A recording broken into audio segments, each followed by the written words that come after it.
বিদঙ্গ.com-এ তোমাদের স্বাগত। আমি নীলাঞ্জন, তোমাদের ম্যাথসের টিচার। তো আজকে যে অঙ্কটা নিয়ে আমরা আলোচনা করব সেই অঙ্কটা দেখো স্ক্রিনে দেওয়া আছে, মান নির্ণয় করো। আচ্ছা, দেখা যাক এটা কি করে করা যায়।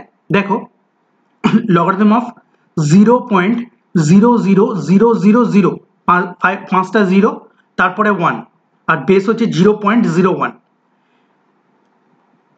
লগারিদম অফ বেস কত দেওয়া আছে? 0.01। আর এই টোটালটাকে, যার লগারিদম আমরা বার করতে যাব, সেইটাকে আমরা কি লিখতে পারি? 0.01 তার কিউব। এটা কিউব করলে আমরা কত পাবো? 0.5টা জিরো, তারপরে 1, এটা পাবো। তাহলে এখান থেকে আমরা কি লিখতে পারি? এই 3টাকে আমরা বাইরে নিয়ে আসতে পারি লগের। তাহলে 3 লগারিদম অফ 0.01 বেস, আর বার করছি লগারিদম অফ 0.01। তাহলে লগারিদম অফ 0.01 বেস 0.01, এর ভ্যালু কত? 1। তাহলে আমরা এর মান কত পেলাম? 3 × 1, তাহলে এর মান পেলাম 3। বিদঙ্গ.com-এ এই সলিউশনটি দেখার জন্য ধন্যবাদ।